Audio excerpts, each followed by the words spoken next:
Right now, there is a star inside another star, not orbiting around it from a safe distance, not passing through it briefly, actually living inside it, plowing through its gas, losing energy, and spiraling toward its core. The star doing the swallowing is Betelgeuse, the famous red supergiant that marks the shoulder of Orion. The star being swallowed has been given the name Sawarha, and the event unfolding between them is one of the most dramatic processes in stellar physics, a common envelope merger happening close enough for us to study in real time. This is not a theory constructed from speculation. It is a conclusion drawn from nearly 2 centuries of careful observation, combined with high-resolution data gathered from the Hubble Space Telescope, ground-based interferometers, and spectroscopic instruments that can detect the motion of gas at the outer edges of a star 450 light-years away. To understand why this discovery matters so much, you have to first understand what Betelgeuse is, what it has already done in its life, and why its behavior puzzled astronomers for so long before the real explanation finally emerged. Before we dive deeper, if this kind of content genuinely interests you, consider subscribing because what you're about to see only gets more surprising from here. And I post videos like this every single day. Now, let's continue. Betelgeuse is what happens when a star is born with roughly 15 to 20 times the mass of our Sun. Stars like this do not age quietly. They burn through their hydrogen fuel at an extraordinary rate, shining hundreds of thousands of times more brightly than our Sun, and they exhaust their core hydrogen supply in a fraction of the time that a smaller star would take. Our Sun will burn steadily for about 10 billion years. Betelgeuse has already burned through its hydrogen core in roughly 8 million years and expanded enormously as a result. When a massive star exhausts its hydrogen, the core contracts under gravity while the outer layers expand dramatically. The surface of the star moves outward and cools as it spreads. This is the transition from a main sequence star to a red supergiant. Betelgeuse is currently in that red supergiant phase, and it has expanded so much that if you replaced our Sun with Betelgeuse and placed it at the center of our solar system, its outer atmosphere would extend to somewhere between the orbit of Jupiter and the orbit of Saturn. Everything from Mercury out through Mars and the asteroid belt would be inside the star. This is not a subtle distinction. When astronomers say that Betelgeuse is large, they mean that it is almost incomprehensibly large. Its diameter is roughly 900 times the diameter of our Sun. Its volume is so enormous that approximately 900 million suns could fit inside it. The surface gravity on Betelgeuse is only a tiny fraction of what it is on our Sun, because the mass of the star is spread across such an enormous volume that the outer layers barely hold together. It is this loosely bound outer envelope that makes the Sawarha situation possible. The gas in the outer layers of Betelgeuse is extraordinarily thin. It is millions of times less dense than the water in a glass on your desk. You could not breathe it. You could not feel it. A spacecraft flying through it would not notice any resistance by human standards. But compared to the true vacuum of interstellar space, it is a substantial medium. And when a star with the mass of our Sun tries to orbit through it, the consequences are significant. The story of how we found Sawarha begins not with telescopes and computers, but with something much older. Human beings have been watching Betelgeuse for thousands of years, and the historical record of what they observed is scientifically remarkable. Among the most impressive examples comes from the Aboriginal peoples of the Great Victoria Desert in Australia. Their oral traditions contain a detailed description of the constellation we call Orion. In their cosmology, this constellation represents a figure called Runa, a hunter who pursues a group of sisters known as the Eugarelia, which correspond to the star cluster we call the Pleiades. The story has survived for thousands of years, passed from generation to generation with careful attention to astronomical detail. What makes it extraordinary is that the story specifically describes the brightness of Runa's right hand, which corresponds to the star Betelgeuse, as something that changes over time. According to the legend, Runa fills his hand with fire magic to attack the sisters, and the star glows brightly, but the eldest sister counters his power, causing his fire to dim and fade. This is a direct observational record of stellar variability encoded in mythology. It proves that Betelgeuse has been noticeably changing in brightness for as long as human beings have been systematically watching the sky. It also means that the behavior we are studying with modern telescopes is not a recent development. It has been happening for millennia. The written astronomical record offers additional clues. In the 1st century before the Common Era, the Chinese court astronomer Sima Qian cataloged the colors of notable stars and described Betelgeuse as having a yellow or tawny appearance. Just 2 centuries later, the Greek astronomer Ptolemy described the same star as distinctly ruddy. This color shift from yellow toward red is exactly what physics predicts for a star that is rapidly expanding and cooling its surface. As Betelgeuse swelled outward, its surface temperature dropped, and the peak of its light output shifted toward longer, redder wavelengths. The ancient observers were likely documenting a real physical change. The star was still settling into its current bloated state during the era of recorded human history. The scientific documentation of Betelgeuse's variability became systematic in the 19th century. In 1836, the English astronomer Sir John Herschel made a careful observation that Betelgeuse was actually outshining Rigel, the usually brighter blue-white star at the foot of Orion. This was not a casual remark. Herschel was a precise observer, and his records established that Betelgeuse was varying its brightness on timescales of months to years. The star was not just slowly evolving over centuries. It was actively oscillating. By the early 20th century, the scientific consensus was that Betelgeuse was a semi-regular variable star. Observers had accumulated enough data to recognize 2 distinct rhythms in its brightness changes. The first and shorter rhythm repeats roughly every 400 days. This cycle is well understood and is driven by a process called the Kappa mechanism. Inside the star, specific layers of gas become opaque when they heat up, trapping radiation below them and causing pressure to build. The star expands outward. As it expands, these layers cool and become transparent again, releasing the trapped radiation. With the pressure released, the star contracts back inward. The cycle then repeats. This 400-day pulsation is the standard engine that drives the behavior of many variable stars, and for a long time, it was assumed to explain everything about Betelgeuse. But the data contained a second signal, and this one did not fit. Astronomers call it the long secondary period. This slower rhythm causes Betelgeuse to dim significantly and then recover on a cycle of approximately 2,100 days, which works out to roughly 5.5 to 6 years. This 6-year cycle was much larger in amplitude than the 400-day pulsation. It could not be ignored, and it could not be explained by the Kappa mechanism. Here is the problem. The period of a star's pulsation is not arbitrary. It is directly tied to the star's physical properties, specifically its density and the speed at which pressure waves can travel through it. For a star to have a genuine fundamental pulsation period of 6 years, it would need to be far larger and far less dense than even Betelgeuse already is. The math produced a star that would barely hold together under its own gravity. The 6-year cycle could not be caused by Betelgeuse physically swelling and shrinking. The star was simply not big enough for that timescale to make physical sense.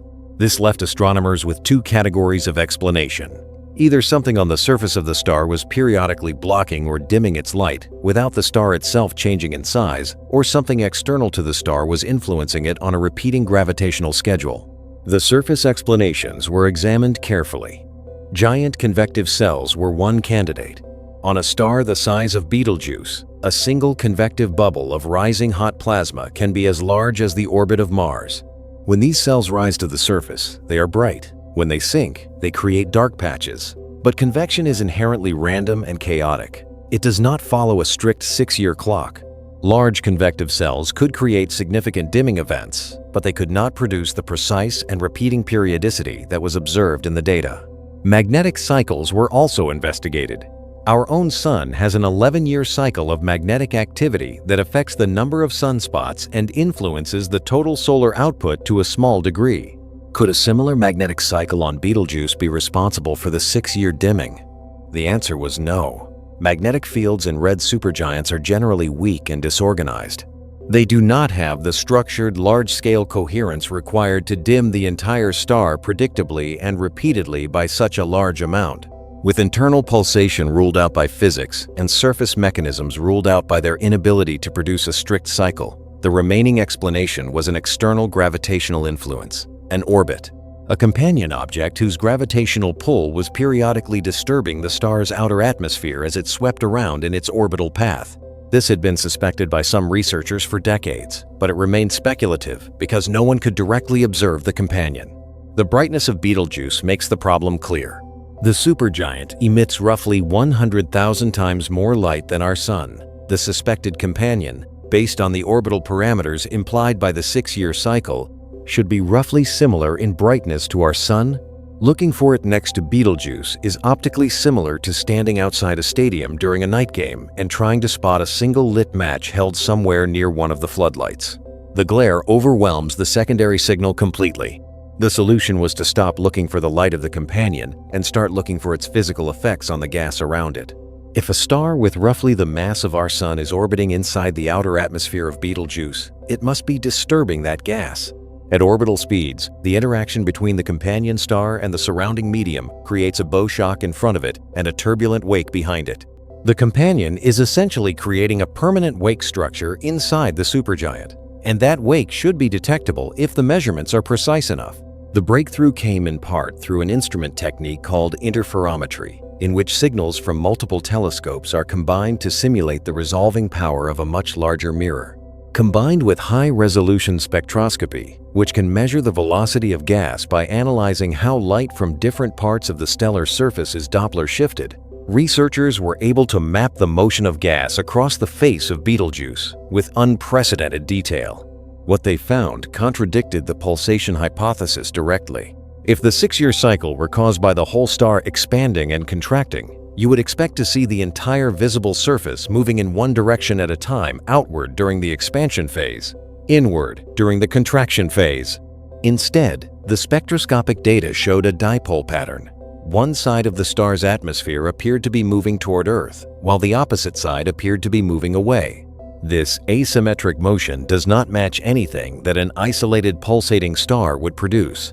But it matches exactly what you would expect if a gravitating body were orbiting through the gas and dragging material along with it through dynamical friction. The picture that emerged was this. Siwarha, the companion star, is orbiting inside the extended outer atmosphere of Betelgeuse. As it moves along its orbital path, it creates a massive wake of disturbed, compressed, and turbulent gas. This wake trails behind the companion as it orbits. Roughly every 2,100 days, this dense wake of disturbed material passes through our line of sight to Betelgeuse, obscuring a portion of the stellar disk and causing the observed dimming. The 6-year cycle was never an internal heartbeat. It was the orbital shadow of a trapped companion. A team led by Andrea Dupree at the Center for Astrophysics at Harvard and the Smithsonian tracked the spectroscopic signatures and gas motions across nearly 8 years of observations and confirmed the presence of this consistently. Recurring wake structure. The timing matched the predicted orbital period of the companion.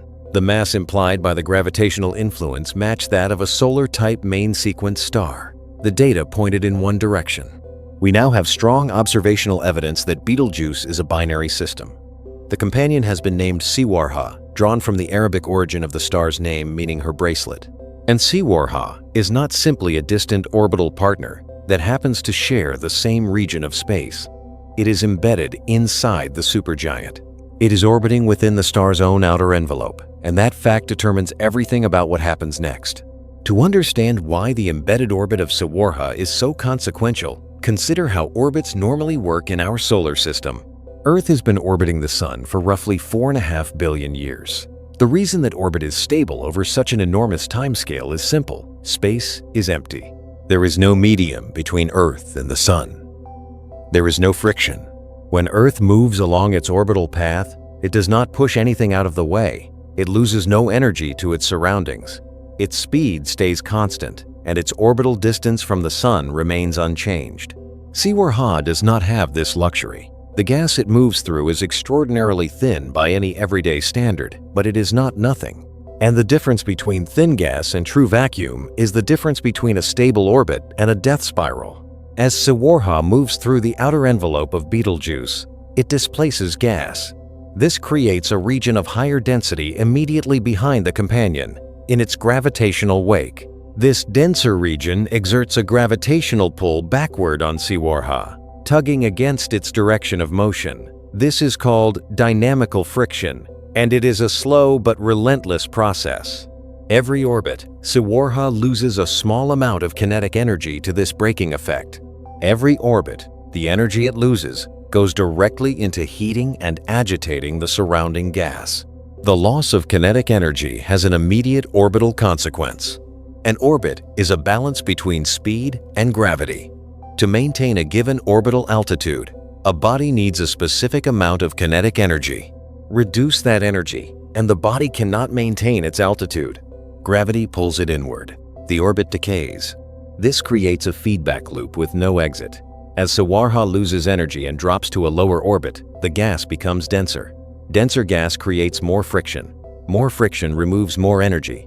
The star drops even lower, into even denser gas. The process accelerates.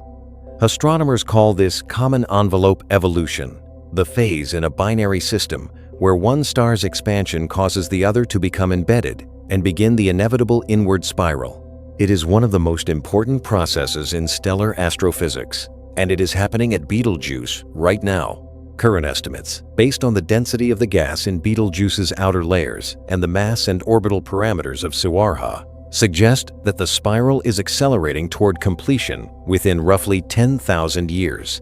On human timescales, 10,000 years sounds like a long time. On stellar timescales, it is nothing. Betelgeuse is approximately 8 to 10 million years old. 10,000 years represents about 0.1% of its total lifetime. If the entire lifespan of the star were compressed into a single human life of 80 years, the current final phase would be equivalent to the last 5 minutes. The orbital energy that Sawarha is losing does not simply disappear. Energy is conserved. It goes into the envelope of Betelgeuse, deposited as heat and turbulence.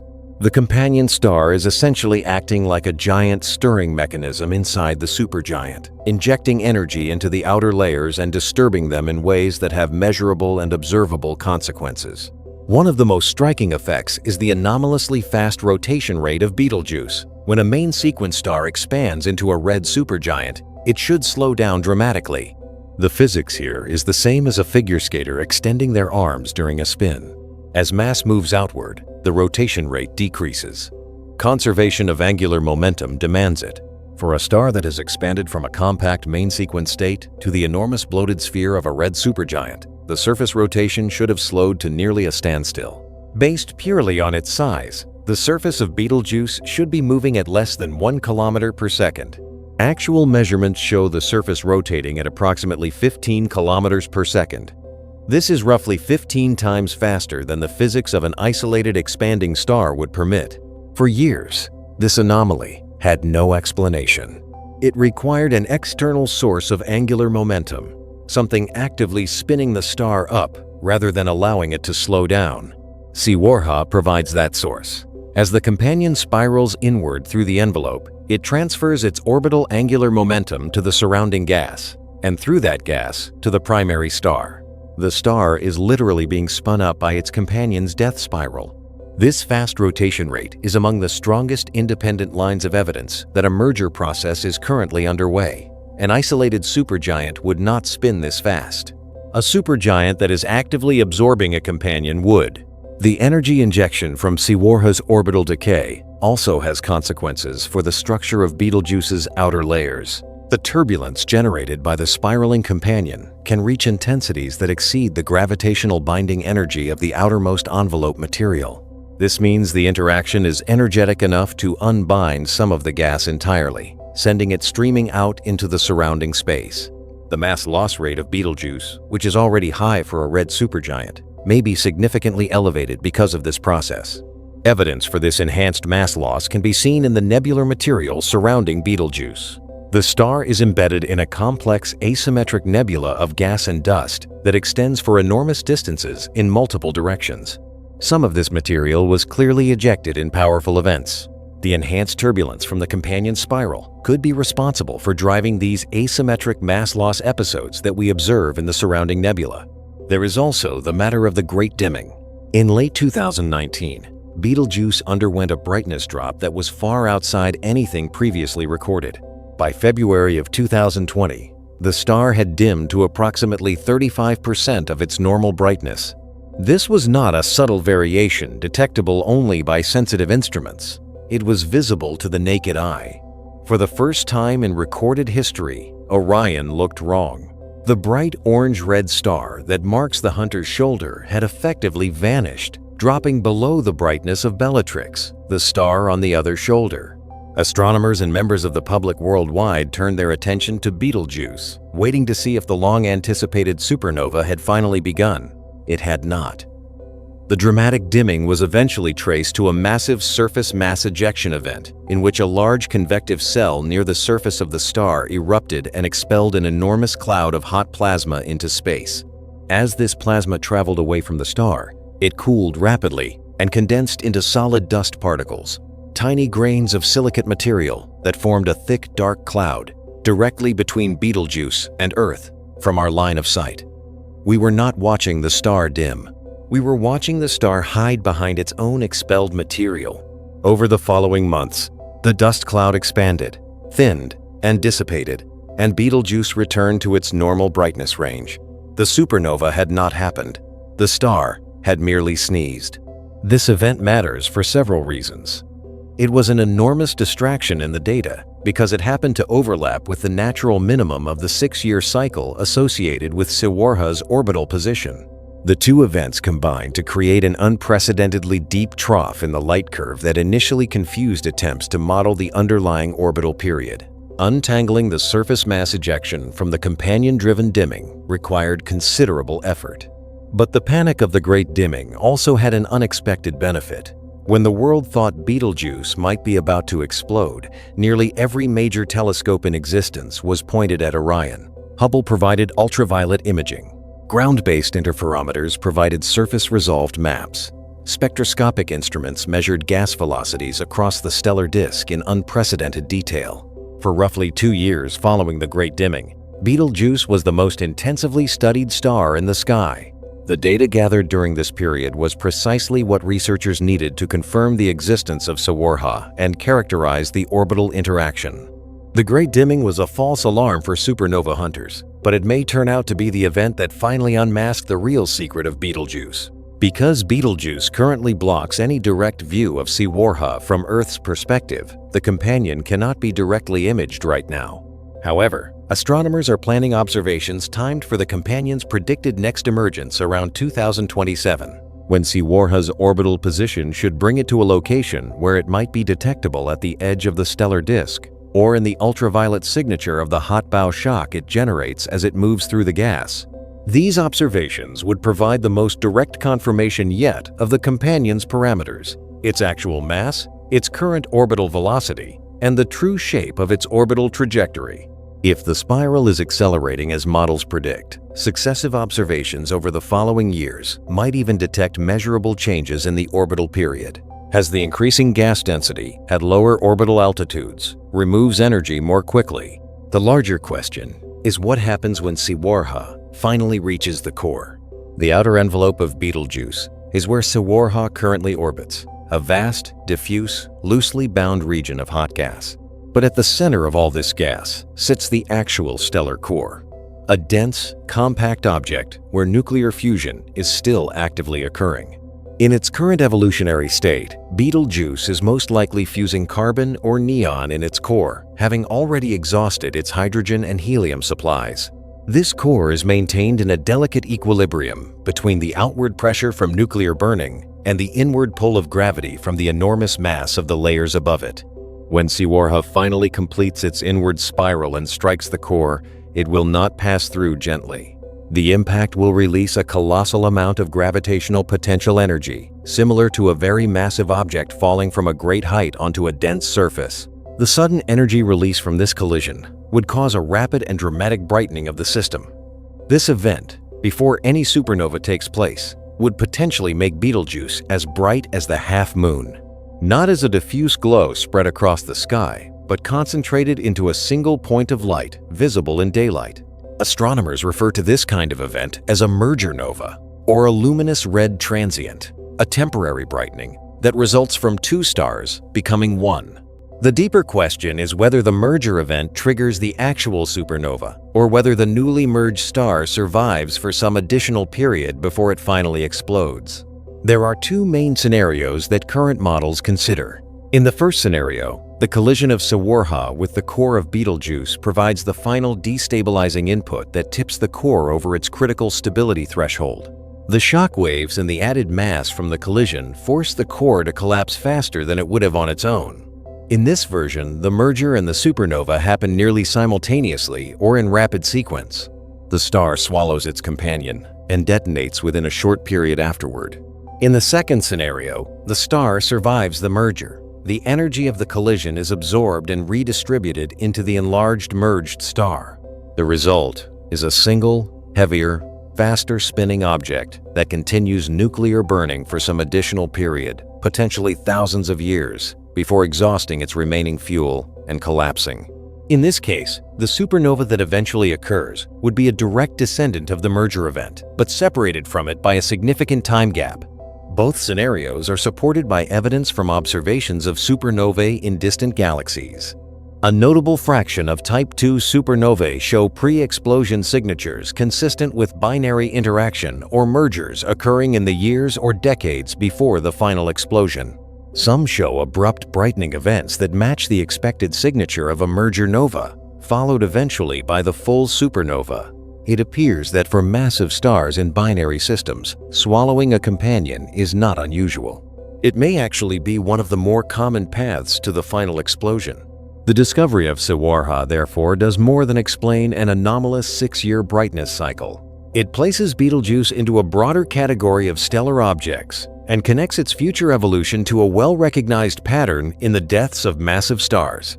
What was once described as a solitary red supergiant in its final phase is now understood to be a binary system undergoing common envelope evolution, a system that is in the process of merging and whose eventual explosion will be shaped by that merger. This has implications for how astronomers model the next supernova visible from Earth. When Betelgeuse finally explodes, and it will, whether in hundreds or thousands or tens of thousands of years, the event will not be the simple collapse of an isolated dying star. It will be the conclusion of a long interaction between two stars, one of which was absorbed by the other. The energy, the geometry, and possibly the timing of the explosion will all reflect the influence of Sawarha.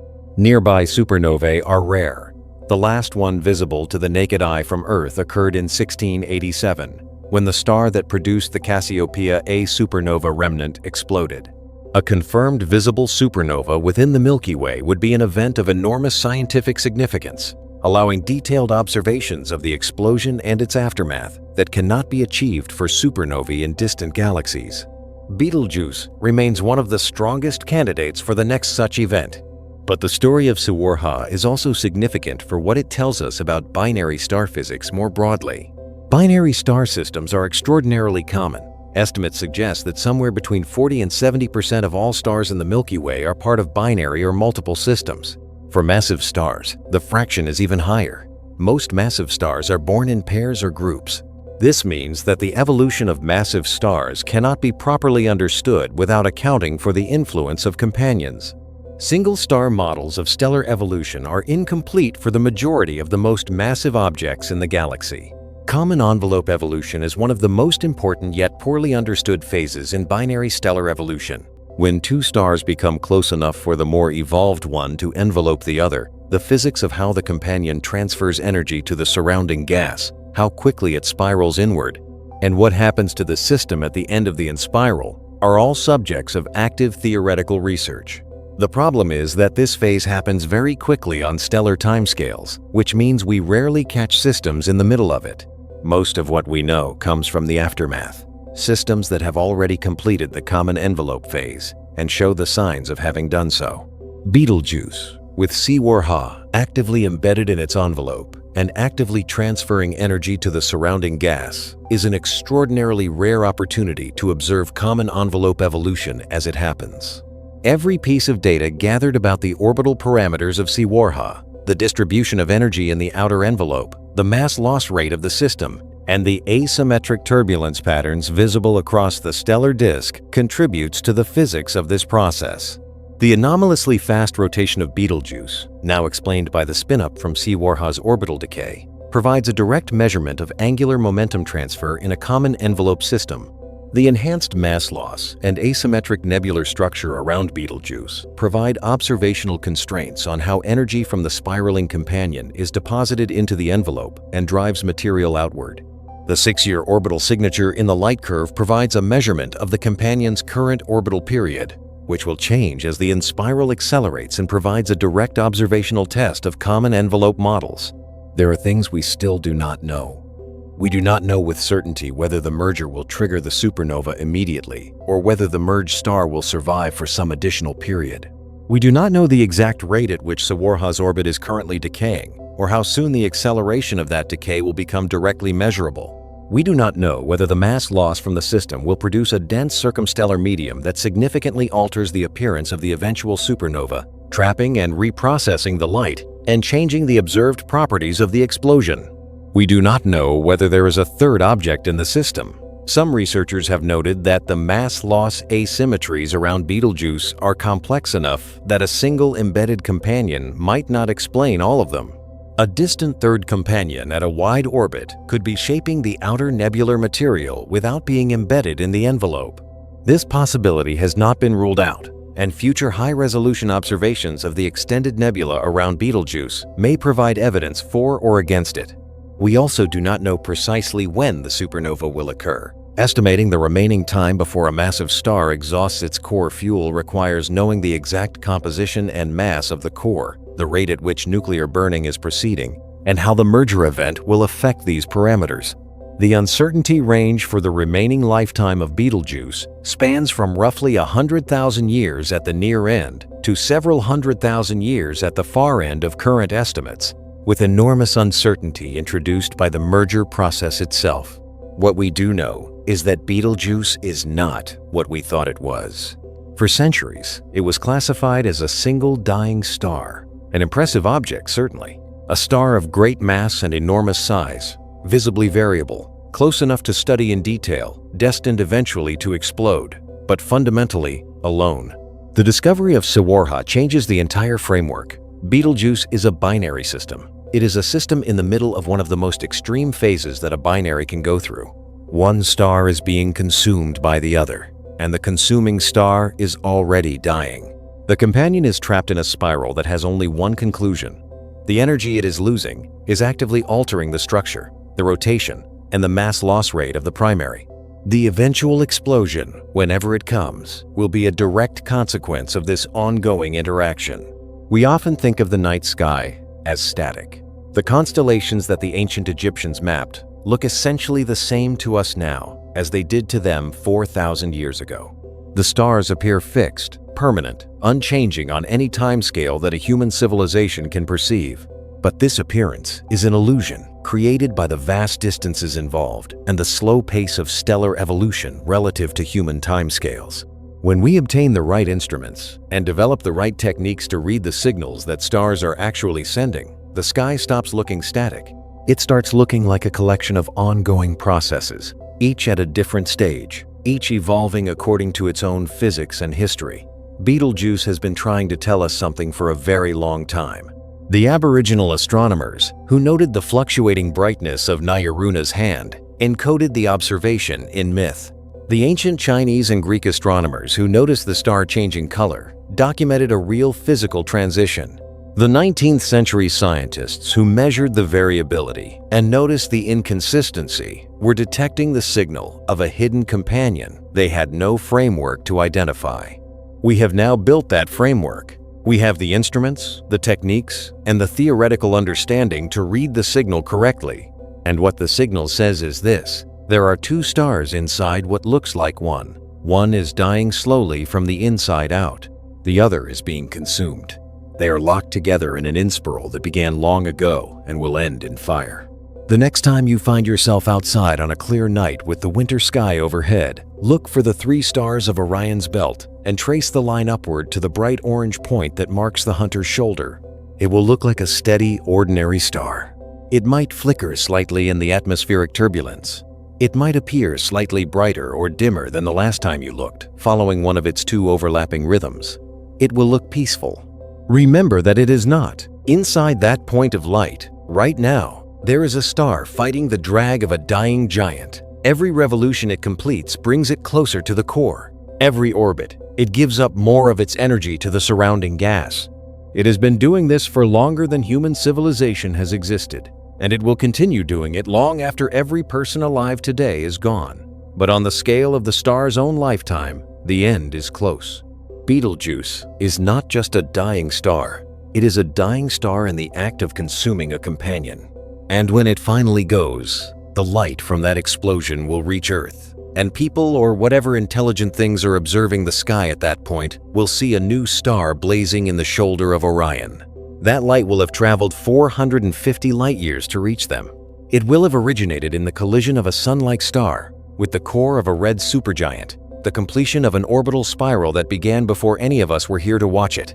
The science of what is happening at Betelgeuse is still developing. Future observations of the companion's predicted emergence around 2027 should provide direct confirmation of its orbital parameters. Long baseline monitoring of the star's rotation rate and mass loss patterns will constrain the models of energy transfer from the enspiraling companion. Advances in stellar interferometry will continue to improve our ability to resolve asymmetric features on the stellar disk and trace the motion of the companion's gravitational wake. Each new measurement refines the picture. Each new observation adds detail to the event we are watching unfold. And the event is genuinely remarkable. A binary star system 450 light-years away, caught in the middle of a process that normally concludes before we even have a chance to look, revealing the physics of stellar mergers in a way that no other nearby object currently makes possible. If you find the science of what is happening worth following, the story is not finished. It will continue to develop as new observations come in. If you want to be here when the next chapter arrives, stay curious, stay engaged with the science, and make sure you do not miss the updates. The sky has more to say. We are finally learning how to listen. To fully appreciate the significance of what is happening at Betelgeuse, it helps to understand the broader context of stellar evolution for massive stars. The universe has been making massive stars since its earliest epochs, and the deaths of those stars have shaped everything that followed. Every atom of iron in your blood, every atom of calcium in your bones, every element heavier than helium that exists anywhere in the cosmos was forged inside a star and scattered into space by a stellar explosion. The elements that make biology possible are made in the interiors of dying stars and distributed through the galaxy by supernovae. This is not a metaphor or a poetic observation. It is a statement of physical fact. A star like Betelgeuse begins its life as an enormous cloud of hydrogen and helium gas, a fragment of a larger molecular cloud that collapses under its own gravity. As the cloud collapses, it heats up. When the central temperature reaches roughly 10 million degrees Celsius, hydrogen nuclei begin fusing into helium nuclei. Each fusion reaction releases a tiny amount of energy, but there are so many reactions happening simultaneously in a massive star that the total power output is staggering. Betelgeuse, at its peak on the main sequence, was radiating energy at a rate hundreds of thousands of times greater than our Sun. This enormous energy output was not a luxury. It was a structural necessity. The outward pressure from nuclear burning in the core is what holds the star up against the inward pull of its own gravity. Remove the nuclear burning, and gravity would immediately crush the star. Every star is a constant negotiation between the explosive energy of nuclear fusion and the crushing weight of its own mass. The star exists at the exact point where these two forces balance. For Betelgeuse, the hydrogen fuel in the core ran out after roughly 8 million years. When hydrogen burning ceased in the core, the outward pressure dropped, and the core began to contract. Contraction released gravitational energy, which heated the core further. Eventually, the core became hot enough to ignite helium fusion, converting helium nuclei into carbon and oxygen. The outer layers, released from the internal pressure regime that had kept them compact, expanded dramatically. This expansion reduced the surface temperature, shifting the star from a hot blue-white color to a cooler orange-red. Betelgeuse had become a red supergiant. The helium in the core lasted a much shorter time than the hydrogen. Helium fusion is less efficient in terms of energy per unit mass, and the star was radiating more energy than ever due to its greater luminosity. The helium burned through relatively quickly. Then the core contracted again. It heated further. Carbon began to fuse into neon and magnesium. Then neon and oxygen fusion followed. Each stage in this sequence of core fuel exhaustion and reignition at higher temperatures lasted a shorter time than the previous one. Hydrogen burning in the core took 8 million years. Helium burning took perhaps 100,000 years. Carbon burning takes a few centuries. Neon burning takes approximately a year. Oxygen burning takes months. Silicon burning, if it happens, takes days. Betelgeuse is believed to be currently in the carbon or neon burning stage. Its core is processing heavy elements at a rate that will exhaust the fuel in the relevant burning shell within centuries to millennia. When the innermost core finally accumulates enough iron that no further fusion is energetically favorable, because iron is the most tightly bound nucleus and cannot release energy by fusing into anything heavier, the core will suddenly lose its pressure support and collapse catastrophically. The collapse happens on a timescale of milliseconds. The outer layers, suddenly without the support they depended on, begin to fall inward. The infalling material strikes the newly formed ultra-dense core and rebounds outward in a shock wave of enormous energy. This is the supernova. The light from the explosion, when it occurs, will be visible in daylight from Earth. Betelgeuse is close enough that for several weeks, it will shine at roughly the brightness of the full moon concentrated into a point source. The neutrinos from the core collapse, which carry away roughly 99% of the gravitational energy released, will arrive at Earth slightly before the visible light, just as they did when a supernova in the Large Magellanic Cloud was detected in 1987. Neutrino detectors will see the signal first. Then the light will arrive, and Orion will gain a second brilliant point in the region of the Hunter's shoulder. But as we now understand, the supernova of Betelgeuse will not be a simple isolated event. It will be the culmination of a binary interaction that has been ongoing for a significant portion of the star's remaining lifetime. The merger of Sawarha into the core will either precede the supernova by some period during which a merged, spun-up star continues burning, or it will coincide closely with the supernova itself. Either way, the explosion will occur in a circumstellar environment that has been heavily shaped by the binary interaction. The gas blown off by the enhanced mass loss driven by Sawarha's spiraling will surround the star in a dense, asymmetric nebula. When the shockwave from the supernova expands outward, it will slam into this material, producing optical, radio, and X-ray emission that will tell us about the history of the system.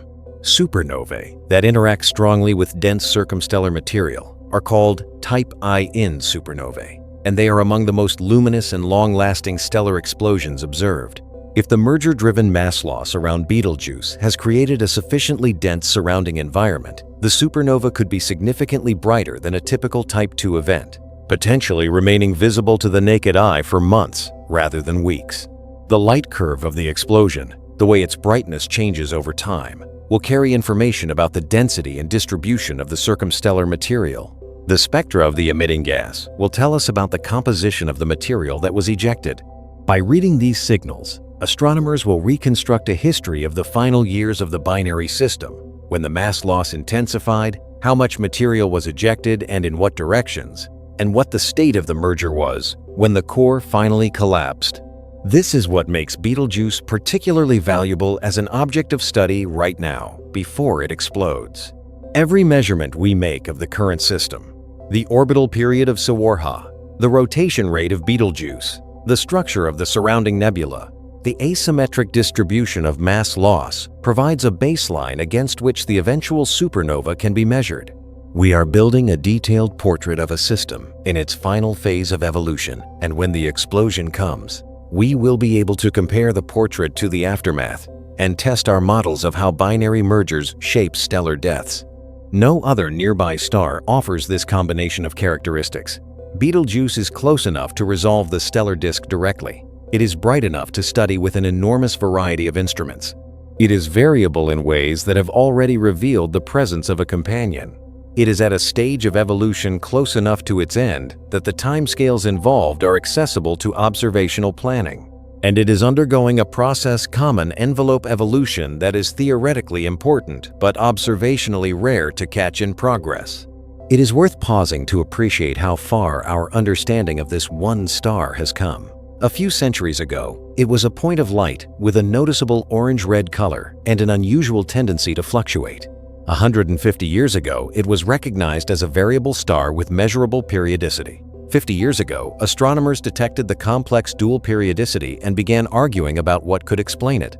20 years ago, the companion hypothesis became the most defensible explanation but lacked direct observational support.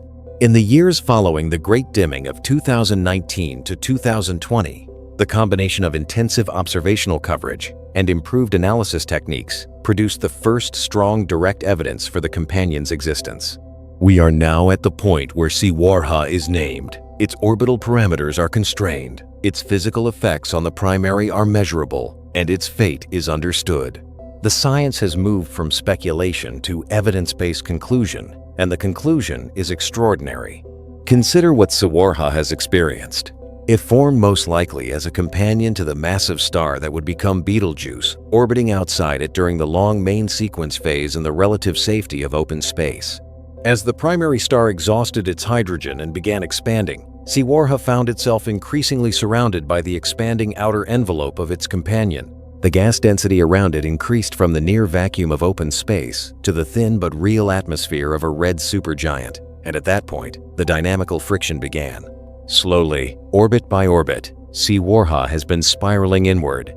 It has been losing energy to the surrounding gas for as long as Betelgeuse has been a red supergiant. The orbital spiral has been going on for potentially hundreds of thousands of years, though the final stages, the accelerating phase we appear to be in now, are more recent. From Sawarha's hypothetical perspective, if such a thing were meaningful, the environment would have changed gradually from empty space to something more like the interior of a vast, diffuse cloud. The star would have gone from orbiting in vacuum to orbiting in a medium that exerts real, measurable resistance. The light from the primary star above it, if you can imagine looking upward from inside the envelope, would be replaced by the surrounding glow of the hot gas of the supergiant's atmosphere. It would be inside a star, enveloped by light and heat from all directions, dragged by friction at every point in its orbit. This is not anthropomorphism. These are physical realities. The companion star does experience these things in the purely physical sense of having forces act on it and exchanging energy with its surroundings. The fact that no one is experiencing them makes them no less real.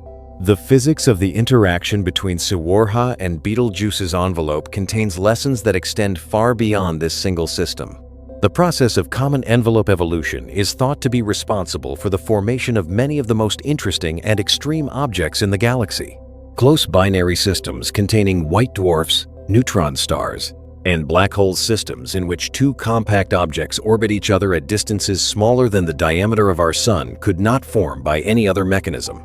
They require a phase in which the two objects were embedded in a common envelope, lost orbital energy to the surrounding gas, and spiraled close together before the envelope was ejected.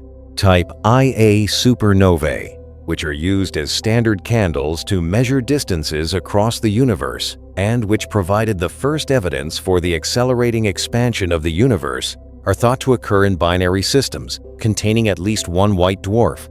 The formation of these systems passes through a common envelope phase. Understanding common envelope evolution is therefore tied to understanding cosmological distance measurements and the evidence for dark energy. The merging neutron star systems that produce gravitational wave events, detected by instruments like LIGO and Virgo, also form through common envelope evolution. When two massive stars in a binary system both undergo supernova explosions and both form neutron stars, the resulting neutron star binary will eventually merge under the influence of gravitational wave emission. But before any of this happens, the system passes through a common envelope phase when one of the stars becomes a red supergiant. The physics of that phase determines whether the system survives to become a merging neutron star binary or gets disrupted. Betelgeuse, with Sawarha, is showing us this physics in a nearby observable system for the first time. The mass that is being shed by Betelgeuse, under the influence of Sawarha's orbital energy injection, also matters for what comes after the supernova.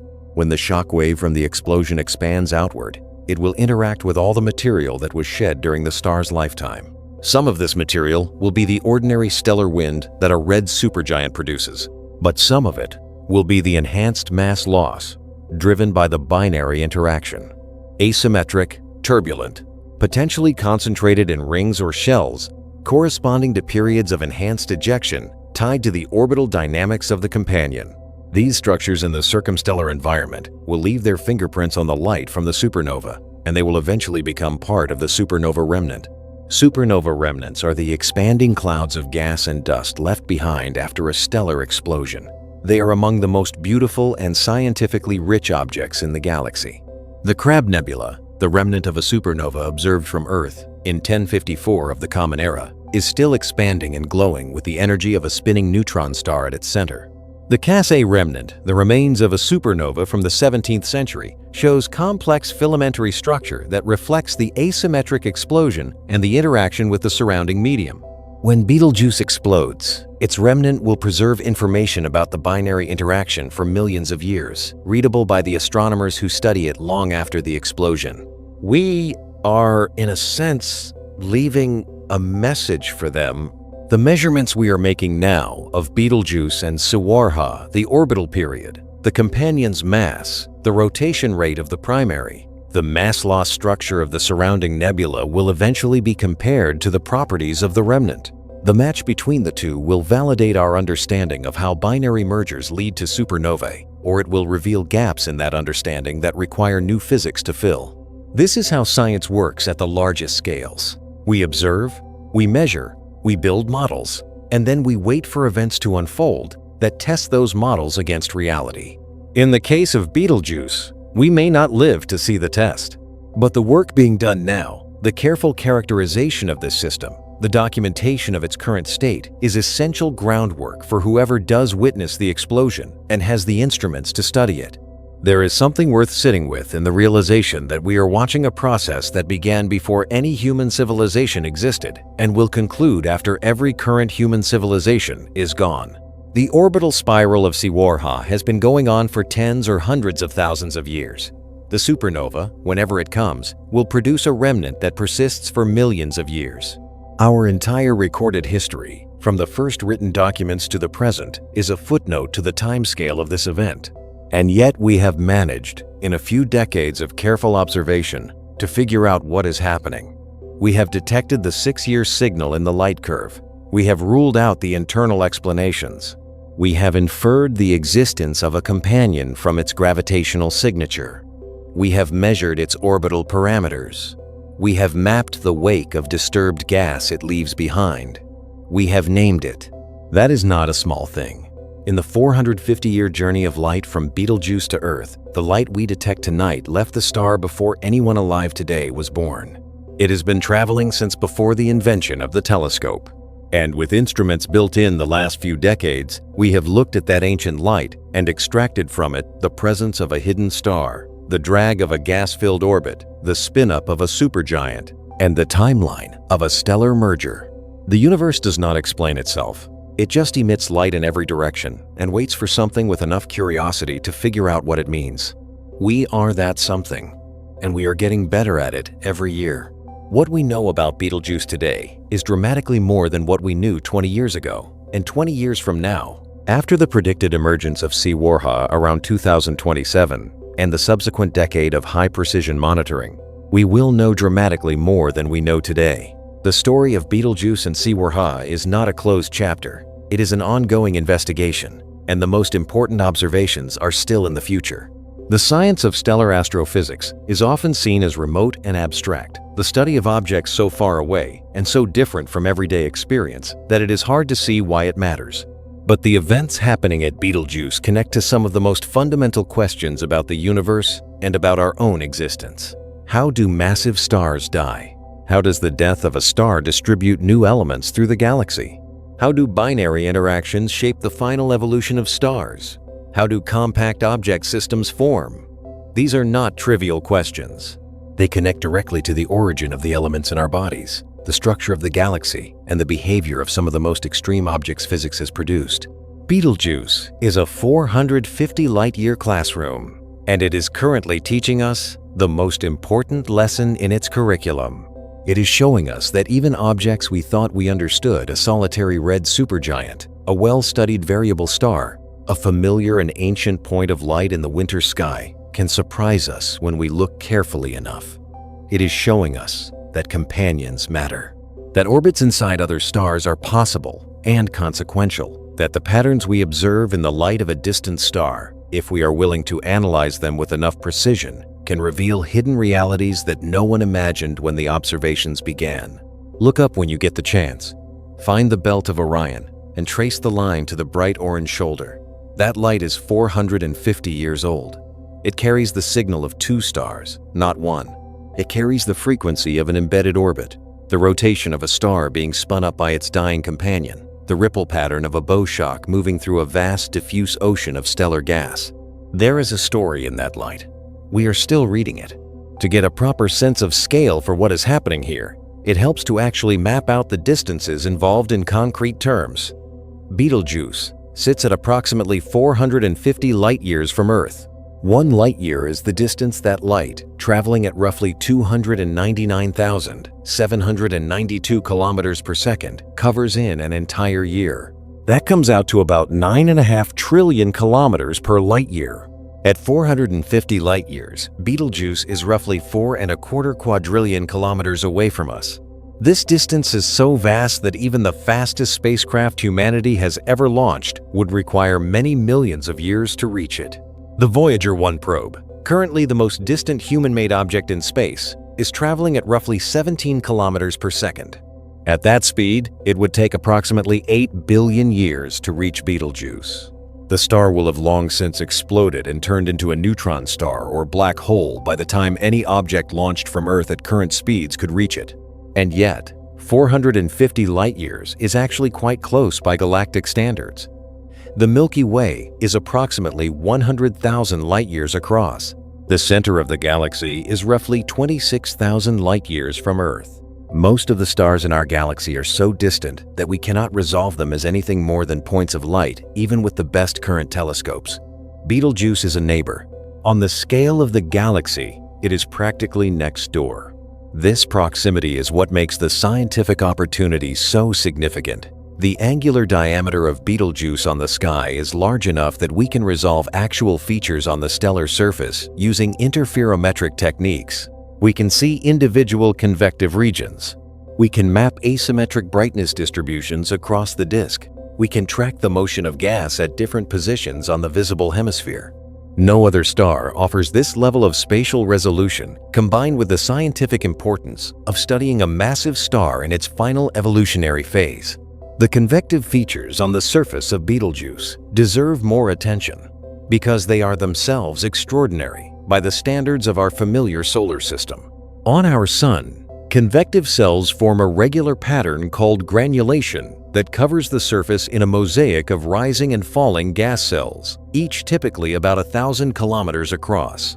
These granules live for roughly 10 minutes before dissolving and reforming.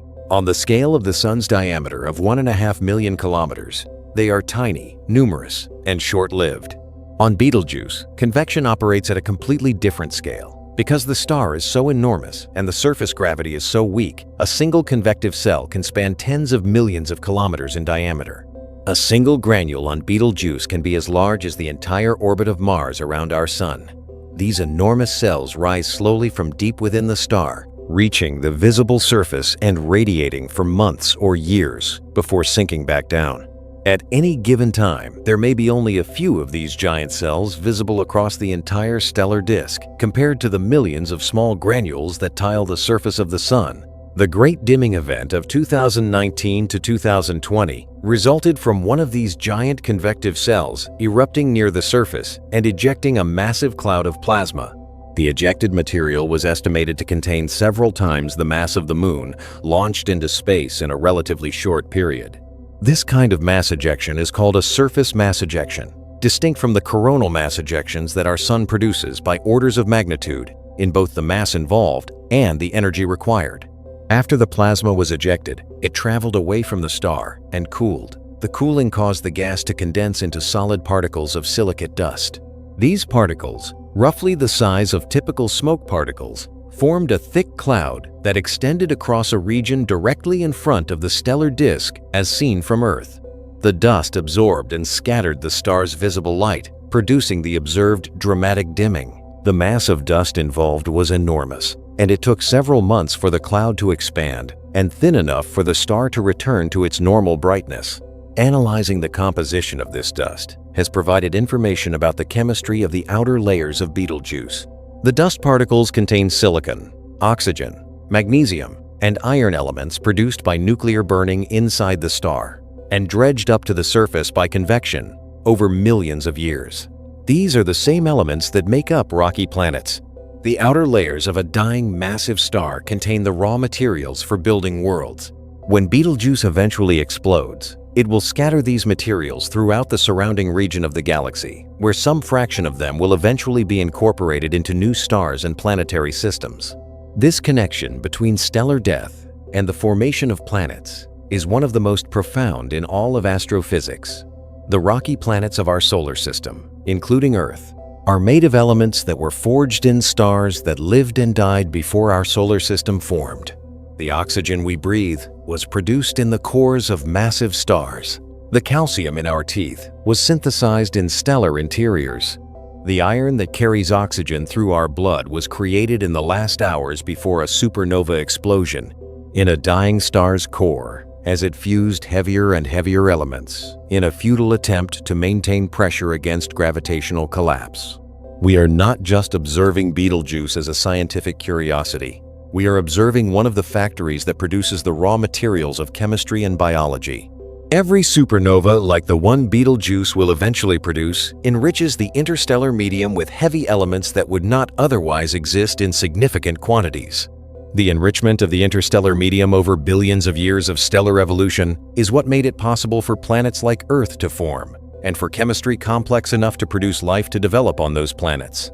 When Betelgeuse explodes, it will send a shockwave through the surrounding interstellar medium.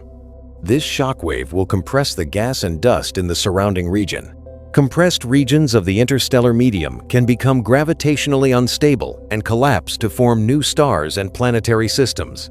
The supernova of Betelgeuse may, billions of years from now, contribute indirectly to the formation of new solar systems. The elements it scatters will end up in the atmospheres of those new stars, in the crusts of their planets, potentially in the biology of whatever organisms develop there.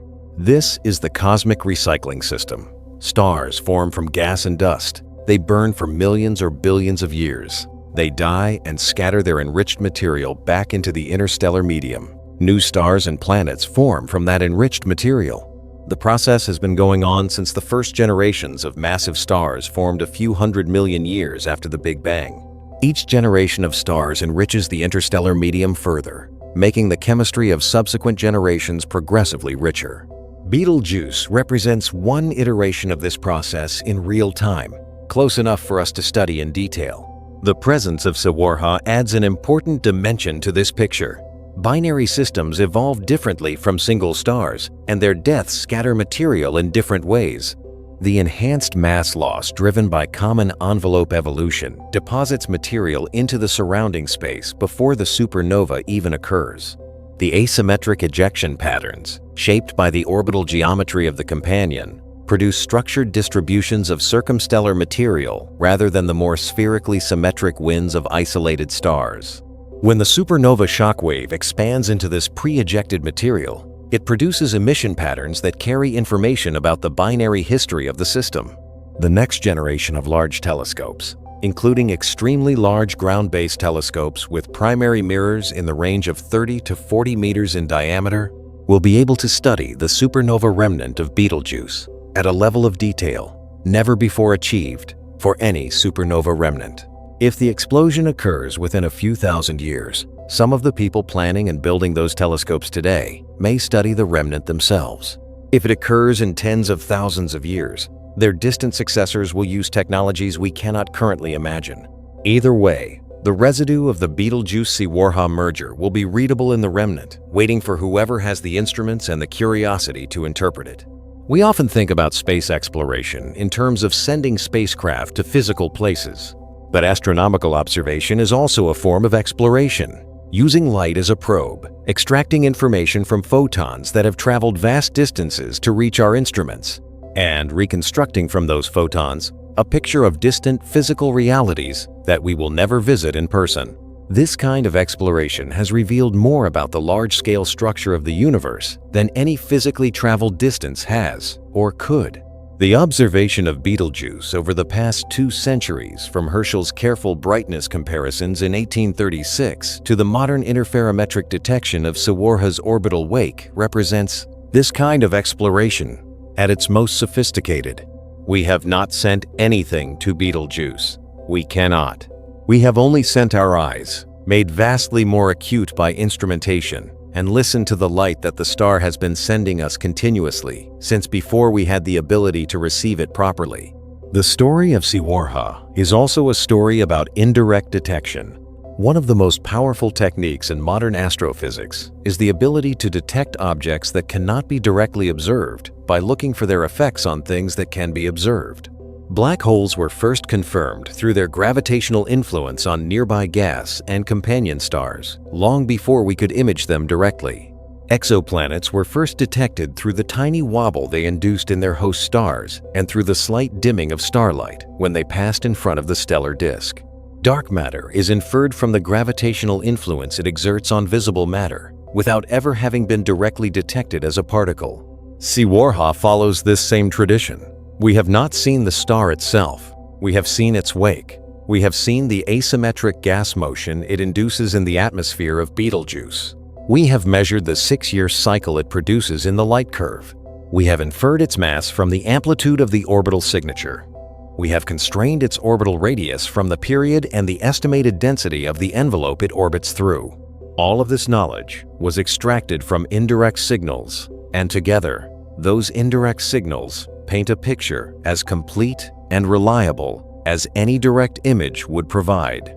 This is scientific inference at its best, starting from observable data, applying established physical principles, ruling out alternative explanations through careful analysis, and arriving at a conclusion that is not merely one possibility among many, but the most parsimonious and physically consistent explanation for everything that has been observed. The 6-year cycle could have been caused by internal pulsation. Physics ruled this out based on the required stellar parameters. It could have been caused by convective cycles. Statistics ruled this out based on the strict periodicity. It could have been caused by magnetic cycles. Theory ruled this out based on the weakness of supergiant magnetic fields. What remained, after every other explanation was eliminated, was an orbit. What remained, after the orbital parameters were constrained, was a companion star of roughly solar mass embedded in the outer envelope. What remained, after the orbital mechanics were analyzed, was a death spiral. The logic is sequential, and each step is grounded in physics that has been tested in many other contexts. This is not a speculative scenario. It is a physical conclusion supported by the full weight of the evidence. In the years ahead, the most important observational goal for the Betelgeuse system is the direct detection of Sawarha during its predicted emergence from behind the primary in the period around 2027. At that point in the orbital cycle, the companion should be located at a position offset from the stellar disk, where it might be directly detectable, either in ultraviolet light where the hot bow shock ahead of the companion would be particularly luminous, or in high-resolution infrared imaging that might reveal the warmer region of gas surrounding the companions. Location. If this detection is achieved, it will transform Sawarha from an inferred object into a directly confirmed one. It will provide direct measurements of the companion's position and brightness, allowing its luminosity and temperature to be determined precisely. Combined with a mass estimate from the orbital dynamics, these measurements will provide a complete stellar characterization of the companion, telling us definitively whether it is a solar-type main sequence star as currently believed, or whether it has evolved significantly under the influence of the extreme environment it inhabits. The bow shock in front of Sawarha would be a particularly interesting target. A bow shock forms when an object moves through a medium faster than the speed of sound in that medium. The gas swept up and compressed in front of the moving object forms a standing shock at a characteristic distance ahead of the object. The temperature of the gas in this shock region is elevated, and the shock radiates in ways that depend on the speed of the object and the density and composition of the surrounding gas.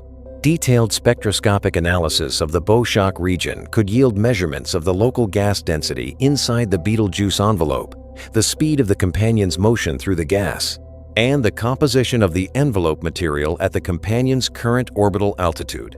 These are not just academic measurements. They are the inputs to the models of orbital decay rate, angular momentum transfer, and the timescale for the final merger.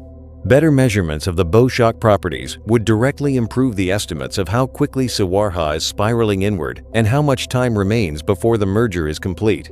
The community of astrophysicists studying Betelgeuse is not waiting passively for the companion's emergence in 2027. Ongoing monitoring programs track the star's brightness, color, and spectroscopic properties on a regular cadence.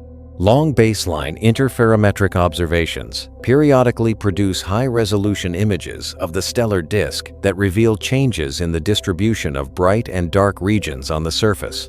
Polarimetric observations measure the orientation of light waves to detect asymmetries in the surrounding dust and gas. Ultraviolet monitoring with space-based observatories tracks the behavior of the hot chromospheric regions above the photosphere. Each of these monitoring programs contributes data that refines the picture of the system. Changes in the orbital period, if they can be detected over the coming decades, would provide the most direct measurement of the rate at which the orbit is decaying. The 6-year cycle, which we have been tracking long enough to establish the period with some precision, should show a gradual shortening as the companion spirals to a lower orbit.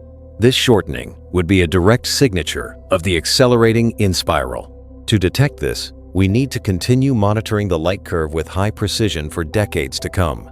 This is not a dramatic or flashy observational program.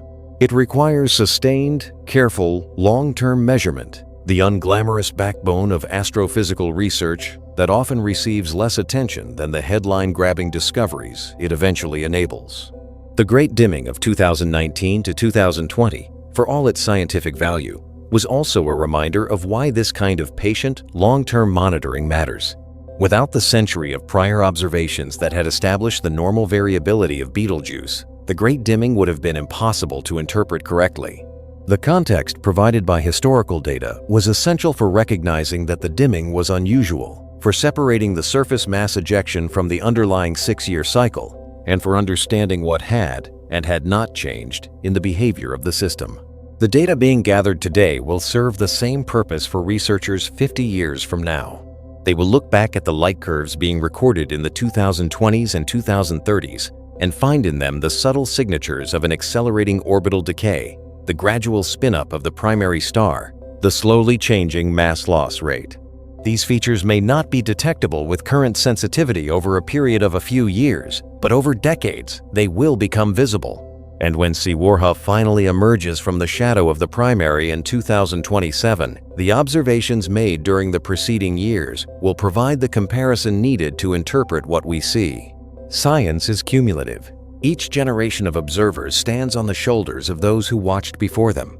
The Aboriginal astronomers who noticed that the brightness of Nyaruna's hand changed and encoded that observation in a story that survived for thousands of years contributed to the scientific process as surely as the team that analyzed 8 years of Hubble spectroscopy to confirm the orbital wake.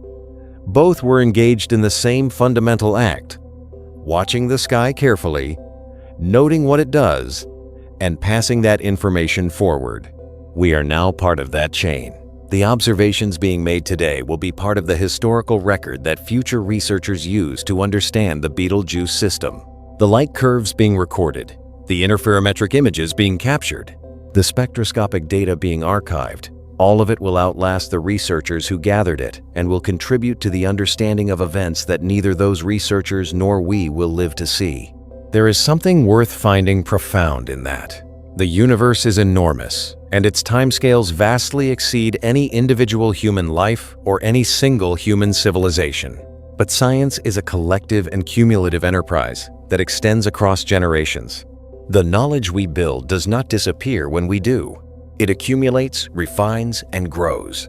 And through that accumulation, a species of small, short-lived creatures on a small, rocky planet has managed to determine that 450 light-years away, inside a red star the size of which would swallow the inner solar system, there is a second star, fighting the drag of its dying companion in a slow spiral toward an inevitable and spectacular end. That is not a small thing. That is something to carry with you the next time you find yourself standing outside at night, looking up at a familiar orange-red point of light in the shoulder of the hunter, and thinking about what is actually happening inside it. Let us take a closer look at the specific physics of what happens at the moment when Siwarha finally reaches the core of Betelgeuse, because the details of that encounter reveal why the resulting explosion could be different from a standard core collapse supernova in ways that matter for how we interpret the data. When we say Siwarha is spiraling toward the core, what does that actually mean in physical terms? The outer envelope of Betelgeuse is diffuse gas that extends for an enormous distance, but deeper in the star, the layers become progressively denser. As Siwarha spirals inward through these increasingly dense layers, the dynamical friction it experiences increases rapidly. The rate of orbital decay accelerates. What began as a gradual, almost imperceptible spiral becomes increasingly rapid in the final stages. Below the convective outer envelope, the star has a more structured interior. There are shells of burning material regions where helium, carbon, neon, and oxygen are currently being processed at specific pressure and temperature conditions that correspond to specific depths within the star. Each of these burning shells is a distinct layer with its own density and composition profile. As Siwarha plunges through these layers, it encounters progressively more extreme conditions. The temperature in the deep interior of Betelgeuse exceeds millions of degrees. The pressure exceeds anything achievable in any laboratory on Earth. The gas in these inner regions behaves more like a dense fluid than the diffuse atmosphere of the outer layers. The friction experienced by Siwarha in these regions is not just a gentle drag. It is the resistance of an increasingly dense medium fighting the passage of a foreign body with the mass of an entire star. At some point in the inspiral, the tidal forces exerted by the density gradient of the surrounding medium will become strong enough to begin distorting the structure of Siwarha itself. A star is not a rigid body. It can be deformed by external forces. As the tidal stress increases during the final stages of the inspiral, Siwarha will be stretched along the direction toward the center and compressed perpendicular to that direction. This is tidal distortion, the same force that drives the tides on Earth due to the Moon's gravity, but operating at a vastly larger scale and with vastly larger consequences. If the tidal forces become strong enough, they can disrupt Siwarha's structure entirely before it reaches the core. This is tidal disruption, the same process that occurs when stars fall too close to supermassive black holes and are torn apart into streams of gas. Whether Siwarha undergoes tidal disruption before reaching the core, or whether it remains structurally intact until it strikes the core directly, depends on the density profile of Betelgeuse's interior and the mass and radius of Siwarha. Current models favor the intact collision scenario for a sun-like companion reaching the core of a red supergiant, but this is an area of active theoretical work. If Siwarha is tidally disrupted during the final stages of the inspiral, the resulting stream of stellar material would be accreted rapidly onto the core of Betelgeuse. The gravitational potential energy released by this accretion would be deposited directly into the core region. The luminosity spike from this event would still be dramatic, but the timescale and profile of the brightening would differ from the direct collision scenario. Distinguishing between these two scenarios observationally would require detecting the precursor emission from the merger event before the supernova occurs, something that is not currently possible at the distance of Betelgeuse with present instruments, but might become possible with next-generation observatories. Regardless of whether Siwarha disrupts or collides intact, the energy deposited at the core will be enormous. To put a rough figure on it, a star with the mass of the Sun has a gravitational potential energy at its own surface of roughly 1.6 times 10 to the 41st joules. For comparison, the Sun radiates at a luminosity of about 3.8 times 10 to the 26th watts. The entire gravitational potential energy of the Sun corresponds to the total energy the Sun would radiate over several billion years of normal burning. Dropping a Sun mass object from the outer envelope of Betelgeuse to its core would release a significant fraction of that gravitational potential energy in a geologically brief period. The exact figure depends on the orbital parameters and the density profile, but the energy scale is comparable to or exceeds the energy released in a typical Type II supernova explosion. This is why the merger event could be detectable from Earth even before the supernova. The merger nova, The luminous red transient produced by the collision would be powered by this gravitational energy release. The timescale of the merger nova, how long it lasts and how bright it gets, depends on how efficiently the energy is converted to observable radiation and how quickly the radiation can escape through the surrounding gas. Red transient events similar to what is expected from the Betelgeuse merger have been observed in other galaxies. The most well-studied case is an object called V838 Monocerotis, which underwent a series of brightening events in 2002 and was eventually understood to be a merger between two stars. The event produced a bright but relatively cool and red emission, consistent with the energy from a stellar merger being radiated at the temperatures achievable in the expanding ejecta.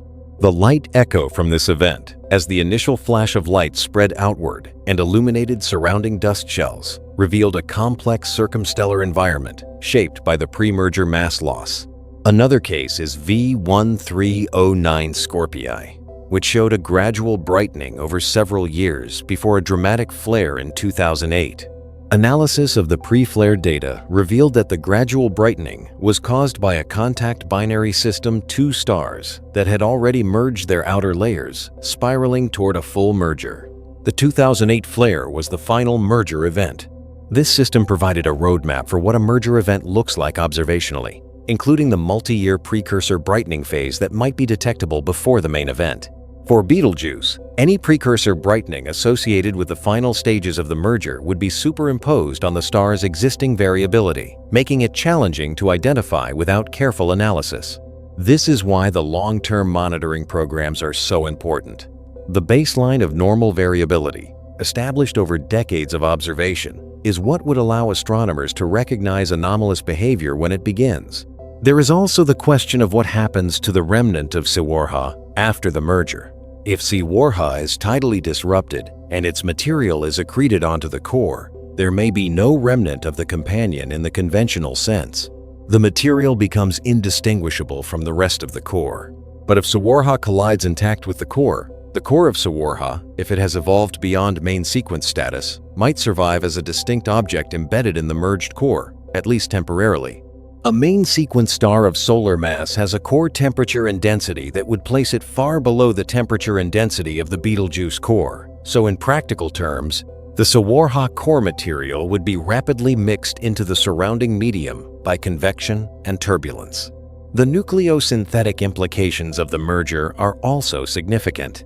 The material in Sawarha's outer layers contains hydrogen and helium that has not been significantly processed by nuclear burning, since the companion, as a main sequence or slightly evolved star, has been burning hydrogen quietly in its own core. When this hydrogen is mixed into the nuclear burning shells of Betelgeuse's interior by the turbulence of the merger, it can ignite in those shells. This injection of fresh hydrogen fuel into a region of the star that had been burning through its hydrogen reserves can temporarily alter the balance of nuclear reactions and the energy output of those shells. This would affect the structure of the star and potentially the timing and character of the eventual supernova. Some supernova models that incorporate binary merger scenarios predict that the injection of hydrogen into the deep interior can produce explosions with unusual properties brighter than average, longer lasting, or with spectroscopic signatures that differ from those of standard isolated star supernovae. Whether the Betelgeuse supernova will show these properties depends on the details of how the merger proceeds and how the hydrogen is mixed into the nuclear burning regions. This is a topic of active theoretical investigation, and the constraints provided by observations of the current system will help test and refine the models. The neutron star or black hole that Betelgeuse will eventually leave behind is another subject of interest. When the core of a massive star collapses at the end of nuclear burning, it forms a proto-neutron star with a density comparable to an atomic nucleus. If the mass of the remnant is below roughly 2 to 3 times the mass of our Sun, the neutron star can be supported against further collapse by the quantum mechanical pressure of densely packed neutrons. If the remnant mass exceeds this limit, the collapse continues to a black hole. The mass of the remnant depends on the initial mass of the star, the amount of mass lost during the star's lifetime through stellar winds and mass ejection events, and the amount of mass that falls back onto the proto-neutron star after the initial shock wave passes. For Betelgeuse, The enhanced mass loss driven by the binary interaction has likely reduced the total mass of the system below what an isolated star of similar initial mass would have retained. This could favor the formation of a neutron star rather than a black hole, but the uncertainties in the mass loss history are large enough that both outcomes are within the range of current estimates. If a neutron star forms, it could potentially be spinning rapidly if the merger transferred significant angular momentum to the core. A rapidly spinning neutron star radiates energy as a pulsar, a beacon of electromagnetic radiation swept around by the rotation of the neutron star and observed as pulses of emission when the beam sweeps across our line of sight. The Crab Nebula pulsar, left behind by the supernova of 1054, spins about 30 times per second and powers the luminous emission of the Crab Nebula with its rotational energy. A similar or more rapidly spinning pulsar in the eventual Betelgeuse remnant would energize the expanding nebula for thousands of years after the explosion. If a black hole forms instead, the aftermath would be different. Black holes do not produce pulsar emission. They may, however, accrete material from the surrounding nebula over time, potentially producing X-ray emission as the infalling matter is heated to extreme temperatures. The distinction between a neutron star and a black hole remnant would be observable with X-ray telescopes in the centuries following the explosion. All of this is speculative to a degree, because we do not yet know the precise mass and evolutionary state of the Betelgeuse core at the present moment.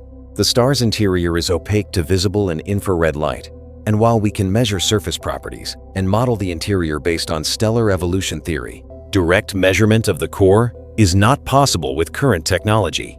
Neutrino astronomy provides one potential window. The nuclear reactions in the core of Betelgeuse are producing neutrinos continuously, and in principle, these neutrinos could be detected and provide information about the core. However, the neutrino flux from normal stellar burning at the distance of Betelgeuse is too faint to detect with current neutrino detectors. It would require the extreme neutrino burst of the actual core collapse to be detectable. The neutrino burst from the supernova, when it comes, will arrive at Earth approximately 10 hours before the visible light, as the initial photons from the explosion must fight their way through the star's outer layers before escaping, while the neutrinos pass through almost unimpeded. The 18-second burst of neutrinos detected from the 1987 supernova in the Large Magellanic Cloud, the only supernova in the modern neutrino detection era, close enough to be seen, provided direct confirmation of the core collapse mechanism and yielded detailed constraints on neutrino properties. A similar detection from Betelgeuse would be far more detailed because Betelgeuse is within our galaxy and the neutrino flux would be vastly higher. Preparations for this detection are already in place. The Super Kamiokande detector in Japan, the Ice Cube detector at the South Pole, and several other neutrino observatories worldwide are capable of detecting the neutrino burst from a Milky Way supernova. Automated alert systems are in place that would notify astronomers around the world within seconds of detecting the burst, allowing optical, radio, and X-ray telescopes to be pointed at Betelgeuse immediately. By the time the visible brightening begins hours later, an array of instruments of unprecedented variety will be ready to capture the event. The scientific return from a Betelgeuse supernova would be extraordinary. The combination of the unique context provided by the binary system, the known presence of a companion, the characterized orbital parameters, the well-documented pre-explosion mass loss history with the detailed multi-wavelength observations that would be possible given the proximity and the preparation time, would make this the best-studied supernova in history by a wide margin. But we do not need to wait for the supernova to extract scientific value from what we already know. The discovery and characterization of Saguaro has already advanced our understanding of common envelope evolution, binary stellar evolution, and the physics of stellar mergers. The connection between binary mergers and the properties of subsequent supernovae is a research area that Betelgeuse has illuminated in ways that no other nearby object can. And the future observations planned for the 2027 emergence of Saguaro and the long-term monitoring programs that will track the evolving system in the decades ahead will continue to deepen that understanding. The story of Betelgeuse and Saguaro is not a story with a clean ending that we can write today. It is an ongoing narrative that will continue to develop as new observations come in, as theoretical models are refined, and eventually, on a timescale, we cannot predict precisely as the system reaches its physical conclusion. What we can say with confidence, based on everything we have observed and modeled, is this. The star most people know as the bright orange shoulder of Orion is not what it appears to be from Earth. It is not a solitary dying giant. It is a binary system in the final stages of a merger. It is an object that has been telling us this for as long as we have been watching it carefully, encoding the signal of its companion in a 6-year pattern of dimming and brightening that waited more than a century for us to properly interpret. Now that we have interpreted it, the picture that has emerged is one of the most dramatic and scientifically rich stories in modern astrophysics. A star within a star, a death spiral, a merger that is already underway and will end in fire. And somewhere, in the light that left Betelgeuse 450 years ago and is reaching your eyes tonight, the frequency of that hidden orbit, the ripple of a bow shock in a sea of stellar gas, the subtle signal that tells you something extraordinary is happening in the shoulder of the hunter. One of the aspects of the Betelgeuse story that deserves more attention is how the detection of Supernova fits into the broader history of discovering hidden companions to stars that we thought we knew well. Astronomy has a long track record of finding companions that were invisible until we looked with greater care or with new techniques. The companion to Sirius, the brightest star in the night sky, was predicted to exist long before it was seen. In the 19th century, Friedrich Bessel noticed irregularities in the proper motion of Sirius as it moved across the sky, tiny deviations from a straight path that could only be explained by the gravitational influence of an unseen companion. It took decades before telescopes became powerful enough to actually image the companion, a dense white dwarf now known as Sirius B. The hidden object had been deduced from its gravitational footprint long before it became directly visible. The same principle applies to exoplanets. The first confirmed exoplanet detections in the 1990s came not from imaging the planets themselves, but from detecting the wobble they induced in their host stars through the Doppler shift of stellar spectral lines and from detecting the dimming they caused as they transited across the stellar disk. We inferred the existence of hundreds of planets before we ever saw a single one of them directly. We built our understanding of exoplanet demographics entirely from indirect signals. Supernova follows this tradition. The evidence for its existence and its orbital parameters came from the signature it left in the star it inhabits. The 6-year periodicity, the dipole gas motion pattern, the anomalous rotation rate, the asymmetric mass loss. Each of these signals pointed toward the same hidden object. Together, they constitute an indirect but compelling portrait of a star that cannot yet be directly imaged. This approach, building a physical picture from indirect evidence, then designing observations to confirm the picture directly, is one of the most powerful methods in science. It is how we found planets around other stars. It is how we mapped the structure of DNA before we could image it at atomic resolution. It is how we deduced the existence of quarks from the scattering patterns of particle beams long before we could claim to understand the internal structure of protons and neutrons. The prediction that Supernova will be directly detectable around 2027 is a testable consequence of the orbital model. If the model is correct, we will see the companion's signature at the predicted orbital position at the predicted time. If the model is wrong in some important way, the observation will show discrepancies that reveal the error and point toward a corrected understanding. Either way, science advances. This is worth emphasizing because science communication about dramatic topics like dying stars and stellar mergers sometimes creates the impression that we have fully solved a mystery, when in fact, we have made significant progress toward understanding it, while leaving important questions open. We have strong evidence for Supernova. We have a robust orbital model. We have multiple independent lines of evidence pointing toward the same conclusion, but we have not yet seen the companion directly.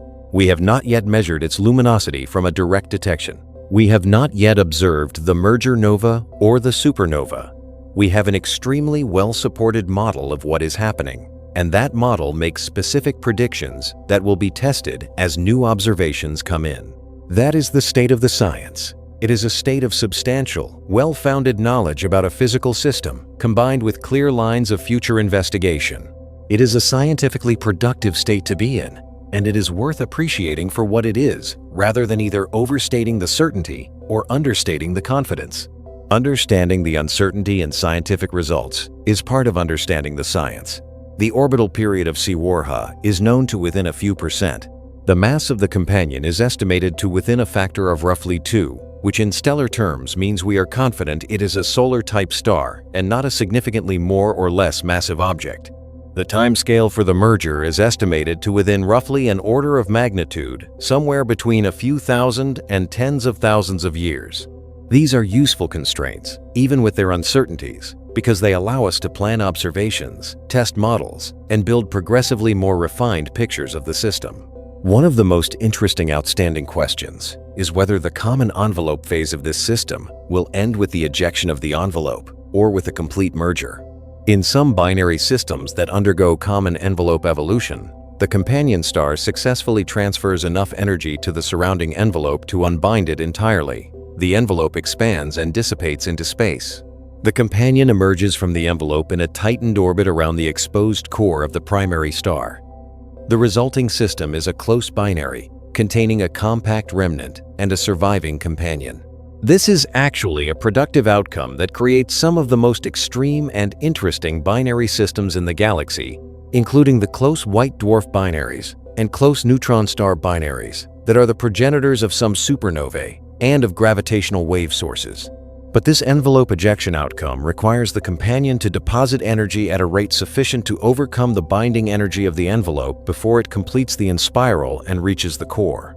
For the Betelgeuse system, current estimates suggest that Sawarha does not have enough orbital energy to eject the entire envelope. The binding energy of the Betelgeuse envelope significantly exceeds the orbital energy of Sawarha at its current altitude. This means the system is most likely heading toward a true merger rather than an envelope ejection, and Sawarha is destined to reach the core. However, this conclusion depends on how much of the orbital energy is deposited in the envelope versus being radiated away, on the exact density profile of the envelope, and on how much mass is lost from the system before the merger is complete. These are quantities with genuine uncertainties, and different models make different assumptions about them. Some models that include the enhanced mass loss driven by the merger process itself, where the energy injected by the spiraling companion accelerates the mass loss from the outer layers, find that the system evolves somewhat differently than models that treat the mass loss as independent of the companion's presence. The actual outcome may be more complex than either the clean merger or the clean envelope ejection picture. This is one reason why observational constraints are so valuable. Models with different assumptions about the efficiency of energy transfer and the rate of mass loss make different predictions for observable quantities like the 6-year orbital period evolution, the rotation rate of the primary, and the asymmetric structure of the surrounding nebula. By comparing these predictions to measurements, researchers can constrain which models are more accurate and progressively narrow the range of physical scenarios that are consistent with the data. The surrounding nebula of Betelgeuse is itself a rich source of information about the binary history of the system. The nebula is not a simple, spherically symmetric structure. It shows multiple arcs, shells, and filaments at various distances from the star, corresponding to episodes of enhanced mass loss at different points in the past. Some of these structures extend for distances comparable to the distance between our Sun and the nearest neighboring stars. The largest structures in the nebula are likely more than a light year across. The geometry and composition of these structures carry information about when and how the mass was ejected. If the binary interaction has been driving enhanced and asymmetric mass loss for a significant fraction of the time that Betelgeuse has been a red supergiant, the fingerprints of that interaction should be present in the nebular structure. Identifying those fingerprints, distinguishing mass loss driven by the binary interaction from mass loss driven by ordinary stellar wind pulsation, requires detailed mapping of the nebula at multiple wavelengths and comparison to models of how different ejection mechanisms produce different structural signatures.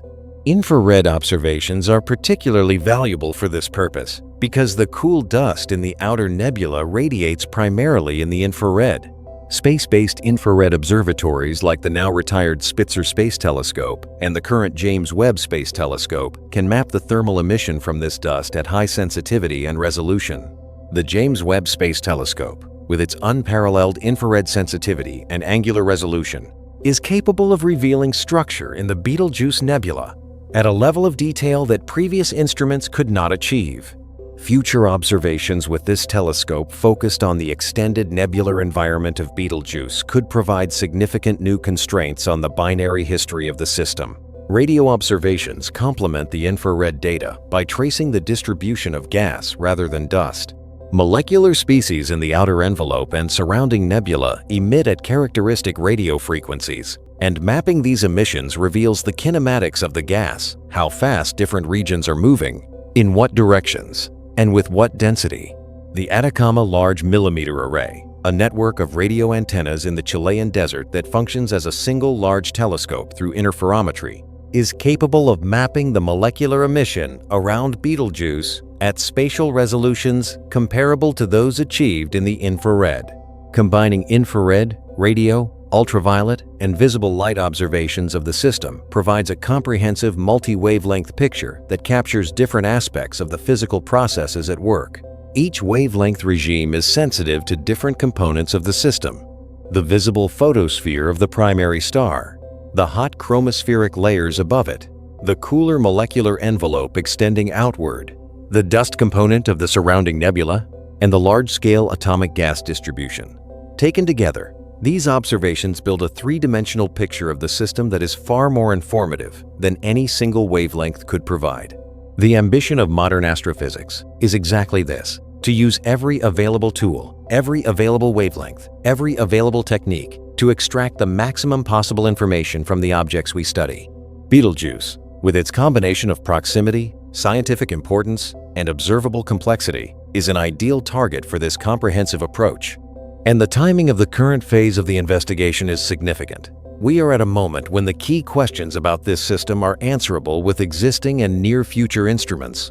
When the most important upcoming observational milestone, the predicted emergence of Siwarha in 2027, is imminent by astronomical standards, and when the theoretical framework for interpreting the observations is sufficiently mature to make specific, testable predictions. This is when science moves fastest. When the right questions have been identified, the right tools are available or nearly available, and the theoretical understanding is rich enough to guide the observations and interpret the results. The next decade of Betelgeuse research could be the most productive in the history of the object study. For everyone who finds this story compelling, the opportunity to follow its development in real time is genuinely exciting. Each new paper published on the Betelgeuse system adds a piece to the picture. Each observation of the 6-year cycle refines the orbital model. Each new interferometric image of the stellar surface reveals something about the distribution of energy and the dynamics of the outer layers. And every time a new measurement comes in that tests a specific prediction of the binary merger model, the overall confidence in our understanding of the system either increases or reveals where the models need revision. This is science as a living process, not a static collection of facts. It is the ongoing project of building understanding through observation, inference, testing, and revision. Betelgeuse has been part of this project since the 19th century, when Herschel first put numbers on its variability. It will continue to be part of it for as long as there are curious observers pointing instruments at the night sky. The next chapter is coming. The observations that will confirm or refine our understanding of Siwarha are being planned right now. The instruments that will capture them are being pointed at Orion on a regular schedule. The researchers analyzing the data are building the models that will tell us what to expect and how to interpret what we find. Pay attention. The story is not finished, and the best parts are still ahead. There is one more dimension to the Betelgeuse story that rarely gets the attention it deserves, and it has to do with what the observation of this system tells us about how common these events are throughout the galaxy. When we say that Siwarha is spiraling toward the core of Betelgeuse, we are describing a process that is, by all accounts, not unusual in the overall population of massive stars. What is unusual is that we can see it. The combination of proximity and the specific phase of evolution that Betelgeuse is currently in has given us a ringside seat to a process that likely happens regularly throughout the Milky Way, but almost always occurs at distances too. Great to study in this kind of detail. Estimates of the fraction of massive stars that undergo common envelope evolution at some point in their lifetimes range widely depending on the assumptions made about binary fractions and orbital separations, but the majority of models suggest it is a substantial fraction. perhaps 1 in 4 or 1 in 5 massive stars, spends part of its evolved phase in a common envelope configuration. Given that there are millions of massive stars in the Milky Way in various stages of their evolution, and given that the galaxy has been producing massive stars for billions of years, the total number of common envelope events that have occurred in our galaxy's history is enormous. Each of those events produced a spray of enriched material into the surrounding interstellar medium. Each of them potentially altered the timing and character of the resulting supernova explosion.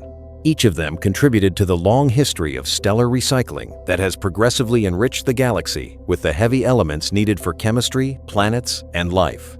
Betelgeuse is not a freak. It is a representative case of a common process, caught at a moment when we have the tools to study it in unprecedented detail. The physics we learn from it applies to all the similar systems we cannot study directly. The models we build to explain its behavior are models of stellar evolution more broadly. When we improve our understanding of common envelope evolution by studying Betelgeuse, we improve our understanding of how binary stars throughout the galaxy live and die. This is the difference between studying an example and studying an abstraction. Betelgeuse is a concrete, physical object with measurable properties. The models of common envelope evolution are abstractions expressed in mathematical equations. By testing the models against the reality of Betelgeuse, we ground the abstractions in physical truth and build confidence that they apply to the vast population of similar systems that we can only observe in much less detail. The direct comparisons between nearby systems like Betelgeuse and the population of events observed at cosmological distances are also scientifically important. Supernovae are detected in galaxies hundreds of millions of light-years away on a regular basis. At those distances, we cannot resolve the progenitor systems or study them in advance. We can only analyze the light curve and spectra of the explosion itself after the fact and try to work backward to infer the properties of the system that exploded. The better our understanding of nearby systems like Betelgeuse, the better our ability to correctly interpret the distant explosions. There is also a cosmological dimension that is easy to overlook. The expansion of the universe is measured using standard candles, objects whose intrinsic luminosity is known well enough that measuring their apparent brightness tells us their distance. Type Ia supernovae are among the most powerful standard candles available because they are extremely bright and because their luminosities can be standardized through an empirical relationship between their peak brightness and the rate at which they fade. The original discovery that the expansion of the universe is accelerating, which implied the existence of dark energy and earned, the researchers who found it the Nobel Prize came from measurements of Type Ia supernovae in distant galaxies. The accurate use of Type Ia supernovae as distance indicators depends on understanding the physics of the explosions well enough to calibrate their luminosities correctly. And the physics of Type Ia supernovae is deeply connected to the physics of binary stellar evolution, because these events occur in binary systems where a white dwarf accretes material from a companion until it reaches the Chandrasekhar limit and explodes as a thermonuclear supernova. The history of the binary system, how the mass was accreted, how much hydrogen remained in the companion, what the orbital configuration was at the time of the explosion, influences the properties of the explosion in ways that are still being worked out. Common envelope evolution is an essential step in the formation of many of the close white dwarf binaries that are thought to be progenitors of Type Ia supernovae. By studying common envelope evolution in Betelgeuse, we contribute, indirectly, to understanding the physics of events that determine our measurements of the cosmological expansion history. Science is deeply interconnected in this way, and the significance of improving our understanding of fundamental processes like common envelope evolution extends far beyond the specific system being studied. Consider the full chain. We observe Betelgeuse and detect the orbital signal of Siwarha. We model the common envelope physics and constrain the energy transfer efficiency. We apply those constraints to models of close binary evolution more broadly. We improve our understanding of which binary configurations lead to Type Ia supernovae and how the binary history affects the explosion properties. We refine the calibration of Type Ia supernova luminosities. We improve the measurements of cosmological distances. We sharpen our picture of the expansion history of the universe and the nature of dark energy. This chain has many links, And the connection from Betelgeuse to cosmology is indirect and mediated by many intermediate steps. But the connection is real. Understanding the universe is not a project that proceeds by studying one thing in isolation. It is a web of interconnected investigations in which progress in one area enables progress in many others. The observation of Betelgeuse, for all its immediacy and drama, is part of that web. The star is not just interesting in itself. It is a window into processes that matter for understanding the universe at every scale, from stellar interiors to the large-scale structure of the cosmos. As we close in on the moment when Siwarha is predicted to emerge from behind Betelgeuse and become potentially directly detectable, the community of researchers working on this system is building toward what could be a landmark observation. The first direct image of a companion star embedded in the outer envelope of a supergiant, caught in the act of spiraling toward the core, would be an observation with no precedent in the history of astronomy. It would not just confirm our model of this particular system. It would provide the first visual evidence for a process that has been fundamental to stellar and galactic evolution throughout the history of the universe. It would place a direct human observation alongside the theoretical picture that has been built over decades of mathematical modeling and indirect inference. It would be, in the most literal sense, seeing something that has never been seen before. Whether that observation succeeds in 2027 or requires additional cycles of the orbital period to catch the companion at the right orbital phase with the right instruments, the attempt itself will generate data of enormous scientific value. And whether or not a direct image is achieved, the ongoing monitoring of the system will continue to refine our understanding of the orbital decay rate, the energy transfer physics, and the evolving mass loss structure of the surrounding nebula. Every clear night when Orion is visible in the sky, the light reaching Earth from Betelgeuse carries this story. Most of the time, when people look at that bright orange-red point in the hunter's shoulder, they see a star. When you look at it now, having followed this account of what is actually happening there, you might see something different. Not just a star, a system, a process, a drama in slow motion, unfolding according to physics that has been operating since before our species existed and will continue operating long after we are gone. That is what science does at its best. It takes a familiar point of light and reveals the hidden complexity behind it. It takes a mystery embedded in data and builds, piece by piece, an understanding of what is really happening. It takes the tools of mathematics, spectroscopy, interferometry, and computer modeling, and uses them to extend human perception beyond the limits of what our unaided senses can detect, into a universe of processes operating on scales of time and distance that dwarf anything in ordinary human experience. The star in the shoulder of Orion is eating another star. It has been doing it for longer than human civilization has existed. It will continue doing it and eventually complete it, long after we are gone. And for a brief window of time, measured against the timescale of the event itself, we are watching it happen and building the understanding to know what we are watching. That is a remarkable thing. The universe gave us curiosity and the means to satisfy it. This is one of the things we have found. Let us also think carefully about the cultural and historical weight that Betelgeuse carries as a target of human observation, because this weight adds something to the meaning of the discovery of Siwarha that purely scientific framing can miss. Human beings have been naming constellations and telling stories about the stars for at least 40,000 years, and possibly much longer. Every culture on Earth that we have detailed records of had a sky mythology, a system of meaning imposed on the patterns of stars visible from their location on the planet. The stars were not just navigational tools or agricultural timekeepers, though they were those things too. They were characters in stories, embodiments of cosmic forces, reminders of seasonal change and the passage of time. Orion is one of the oldest and most widely recognized constellations. Its belt 3 bright stars in a nearly straight line is distinctive enough that it appears in the sky traditions of cultures on every inhabited continent. The ancient Egyptians connected it to Osiris, the god of the afterlife. The ancient Greeks saw the great hunter, whose belt holds his sword, and whose shoulder is marked by the brilliant red star, that their tradition called Ard, the warrior or the giant. The Babylonians recognized a celestial shepherd. Indigenous Australian traditions see it as Nai Eruna. The Japanese know it as Mitsubishi, the three stars of the belt.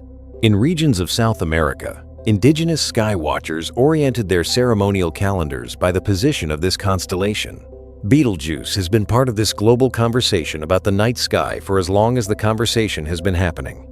It is visible to anyone in the world between roughly 79 degrees north and 79 degrees south latitude, which includes the vast majority of all human beings who have ever lived. For thousands of years, every generation of people who lived under an open night sky in those latitudes and looked up during the winter months saw this orange-red star in the shoulder of the hunter. Most of them could not have imagined that they were looking at a star in the final phase of a binary merger. They could not have imagined that the subtle brightness fluctuations some of them noticed corresponded to the orbital period of a hidden companion star inside a giant's outer atmosphere. They were observing the same phenomenon we now understand in detail: the 6-year dimming cycle, the semi-regular pulsation without the theoretical framework to interpret what they were seeing. The observations were real. The patterns were real. The understanding came later. This is one of the most beautiful aspects of the history of science. The observations often precede the understanding by centuries or millennia. The Aboriginal astronomers who documented the variable brightness of Betelgeuse in their oral traditions were making a genuine scientific observation. They did not have the vocabulary of stellar astrophysics, but they had the attention, the patience, and the intergenerational commitment to preserving accurate observational records that are the foundation of any scientific enterprise. The ancient Chinese astronomers who recorded the color of Betelgeuse as yellow, and the ancient Greek astronomers who recorded it as red, were documenting a real physical transition in the star's evolution. They did not know they were watching a star transition from a main sequence object to a red supergiant, but the change they recorded was real and scientifically meaningful. Sir John Herschel, when he noticed in 1836 that Betelgeuse was outshining Rigel, was detecting the amplitude of a variability that would eventually lead to the discovery of Siwarha, though that connection would not be made until almost 2 centuries later. He was adding a brick to the foundation on which much later researchers would build. The researchers who accumulated decades of brightness measurements in the 20th century, who plotted the light curve and found the 2 embedded periodicities, who began to suspect a companion, but could not confirm it. They were doing the necessary groundwork that made the confirmation possible when the instruments finally became sensitive enough. And the researchers who combined the great dimming data with years of prior observations and finally identified the orbital wake of Siwarha were standing on the shoulders of all of this accumulated work. No single discovery in science is truly isolated. Each one is enabled by the work that came before it and enables the work that comes after. This cumulative, cross-generational, multicultural character of scientific knowledge is one of its defining features. It is also one of the reasons it is so robust. A narrative created by a single author can be revised or contradicted by that author. A mythological tradition can be modified as the culture changes.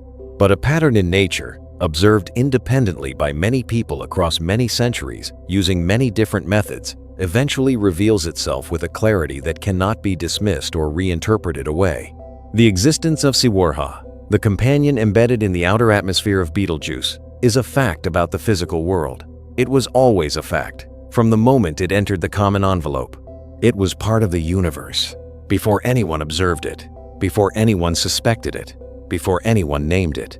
The thousands of years of human observation of Betelgeuse's variability were all observations of the same underlying reality: an orbit, a wake, a spiral, a merger in progress. We just did not have the tools and the framework to see it for what it was until now.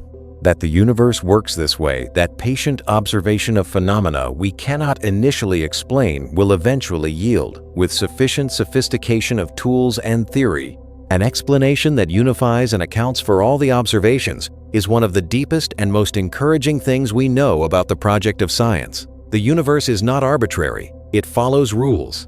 The rules are discoverable, and the discoveries, once made, do not go away. The discovery of Siwarha will not go away. The orbital signature it leaves in the light of Betelgeuse will continue to be measured by future astronomers who will watch the period of the 6-year cycle change as the inspiral continues, who will eventually observe the merger event itself and the supernova that follows, and who will study the remnant for millennia. Each of those future researchers will be building on what we know now, just as what we know now is built on the work of Herschel and his predecessors and the aboriginal stargazers of the Great Victoria Desert. Science is the most patient conversation humanity has ever had, a conversation spanning centuries, crossing cultural boundaries, incorporating observations made with instruments ranging from human eyes to space telescopes, building brick by brick a picture of a universe that is stranger, more complex, more dynamic, and more interesting than any mythology has ever imagined. Betelgeuse is one corner of that picture. Sawarha is the latest surprising revelation about that corner, and the story is still being written. If this account has made you curious about stellar astrophysics, about the physics of binary stars, about what happens when massive stars die, or simply about that particular orange-red point of light in the winter sky, follow that curiosity wherever it leads. The science is deep, and the questions are real, and the community of researchers working on them would tell you, if you asked, that the best discoveries are always the ones that answer a question you had while opening 3 new ones you had not thought to ask. That is where we are with Betelgeuse and Sawarha. Several questions answered, several new ones opened. The sky above, on a clear winter night, with Orion visible and the orange star of the hunter's shoulder shining as it has shone for as long as there have been eyes to see it. There is a second star in there. It is fighting the drag of its dying companion.